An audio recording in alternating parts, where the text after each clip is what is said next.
ಹೋಗ್ಲಿಲ್ಲ, ಅವ್ರನ್ನ ತಪ್ಕೊಳ್ಳಿಲ್ಲ, ತುಂಬ ದಿವಸ ದೂರ ಇದ್ರಿ ಏನಕ್ಕೆ ಅಂತ ತುಂಬ ಜನ ಕೇಳಿದ್ರು. ಎಲ್ಲೋದ್ರೂ ಕೇಳ್ತಾನೆ ಇರ್ತಾರೆ, ನಿಮ್ಮಿಬ್ಬರ ಮಧ್ಯೆ ಏನಾದರೂ ಪ್ರಾಬ್ಲಮ್ಮ ಯಾಕೆ ಅಂತ ಅಂದ್ಬಿಟ್ಟು. ಅದನ್ನು ಹೇಳ್ಬೇಕು. ಇವಾಗ ಒಂದು ವೇದಿಕೆ ಸಿಕ್ಕಿದೆ ಹೇಳೋಕ್ಕೆ.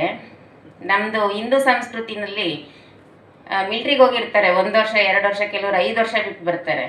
ಎಲ್ಲಿ ಏರ್ಪೋರ್ಟಲ್ಲಿ ಬರಲಿ, ಟ್ರೈನಲ್ಲಿ ಬರಲಿ, ಎಲ್ಲಿ ಬಂದ್ರೂ ಯಾರು ಹೋಗಿ ತಪ್ಕೊಳ್ಳಲ್ಲ. ಯಾಕೆಂದರೆ ಅದು ನಮ್ಮ ಹಿಂದೂ ಸಂಸ್ಕೃತಿ. ಅಷ್ಟು ವರ್ಷ ಬಿಟ್ಟವರೇ ಅವ್ರು ಯಾರು ತಪ್ಕೊಳ್ಳಲ್ಲ, ಮುತ್ಕೊಡಲ್ಲ, ಮುದ್ದಾಡಲ್ಲ ಅಂತ ಅಂದಮೇಲೆ ನಾವು ಬಿಟ್ಟಿರೋದೇ 1 ತಿಂಗಳಾದ್ಮೇಲೆ ಒಳಗೆ ಹೋಗಿದ್ದೀವಿ. ನಾವು ಹೆಂಗೆ ನಮ್ಮ ಸಂಸ್ಕೃತಿನ ಮೀರೋಕ್ಕಾಗತ್ತೆ? ಹಂಗಾಗಿ ಅದು ಇದಾಯಿತು. ಯಾರು ತಪ್ಪಾಗಿ ಅರ್ಥ ಮಾಡ್ಕೋಬೇಡಿ. ನಮ್ಮಿಬ್ಬರ ಮಧ್ಯೆ ಯಾವುದೂ ಮಿಸ್ಅಂಡರ್ಸ್ಟ್ಯಾಂಡಿಂಗ್ ಇಲ್ಲ. ಅವ್ರು ಯಾವತ್ತೇ ತಪ್ಪು ಮಾಡಲಿ, ನಾನು ಯಾವತ್ತೂ ಅವ್ರನ್ನ ಮಿಸ್ಅಂಡರ್ಸ್ಟ್ಯಾಂಡಿಂಗ್ ಮಾಡ್ಕೊಳ್ಳಲ್ಲ. ಅವ್ರು ತಪ್ಪು ಮಾಡಿದ್ರು ನಾನು ಮಾಡ್ಕೊಳ್ಳಲ್ಲ. ಯಾಕೆಂದರೆ ನಾವು ಪ್ರೀತಿಸಿ ಮದುವೆ ಆಗಿರೋದ್ರಿಂದ ಆ ಪ್ರೀತಿನ ನಾವು ಕೊನೆ ತನಕ ಕಾಪಾಡಬೇಕಾಗತ್ತೆ.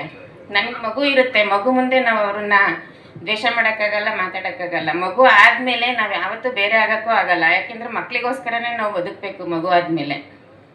ಅದನ್ನು ನಾನು ಹೇಳೋಕ್ಕೆ ಇಷ್ಟಪಡ್ತೀನಿ ಅಷ್ಟೆ.